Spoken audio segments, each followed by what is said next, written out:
Protesta e opozitës para godinës së kryeministrisë ka nisur mbrëmjen e sotme pas thirrjes së Partisë Demokratike për të reaguar ndaj hetimeve që përfshin zëvendës kryeministren Belinda Balluku në lidhje me aferën e tunelit të Llogaras. Në skenën e ngritur përballë kryeministrisë i pari që mori fjalën ishte kryetari i Partisë Demokratike zoti Sali Berisha, i cili u shfaq me tone të ashpra ndaj mazhorancës. Berisha akuzoi qeverinë se ka përkeqësuar gjendjen ekonomike dhe ka minuar institucionet demokratike, ndërsa kryeministrin Edi Rama dhe zëvendës kryeministren Balluku i cilësoi si përgjegjës për skamjen dhe errësirën politike në vend. Ai kritikoi bllokimin e punimeve parlamentare duke theksuar se në 10 seanca radhazi opozita është lejuar të flasë vetëm një herë, ndërsa vendimet e rëndësishme janë votuar me procedura të përshpejtuara. Në fjalën e tij Berisha deklaroi se protesta do të vazhdojë deri në rikthimin e votës së lirë të shqiptarëve, duke nënvizuar se sipas tij nuk ka forcë që mund ta ndalojë këtë mision.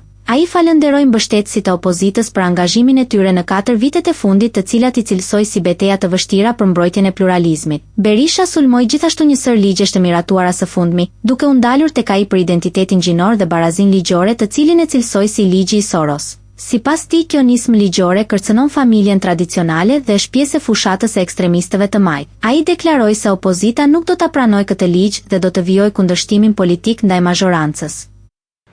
Ekstremistë të majtë të Shtetet Bashkuara, në ndikimin direkt të George Sorosit, ndërmorën fushatën më të paimagjinueshme të ndryshimit të gjinisë, ligjin me të cilin u vendos censura me rrep, ligjin me të cilin presidenti Donald Trump formulua ndaj tij 35 akuza e gjobitën qindra milion euro.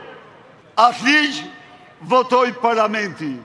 Atë ligj shqiptarët s'do ta pranojnë kurrë, sepse ai ligj është përbërja familjes. Po u shpërbë familja, Shqipëria shpërbëhet, kombi shpërbëhet, zhduket, siç janë zhdukur kombet histori. Këtu jemi të betur se atë ligj s'do e pranojmë kurrë, se familja shqiptare do mbetet institucioni më i shenjtë i çdo shqiptari. Familja shqiptare do mbetet institucioni më i shenjtë i kombit shqiptar dhe i Shqipërisë. Kjo familje, këtë komb e ka sjell gjendit e sotme nga lashësia. Kjo familje, këtë familje, Edi Rama dhe Lubia kërkojnë ta shkatrojnë. Kjo familje do mbrohet me çdo çmim. Do mbrohet me çdo çmim, do mbrohet me çdo çmim. Protesta vijon nën masa të shtuara sigurie, ndërsa PD ka njoftuar se tubimi do të zgjasë deri në përfundimin e lejes nga autoritetet.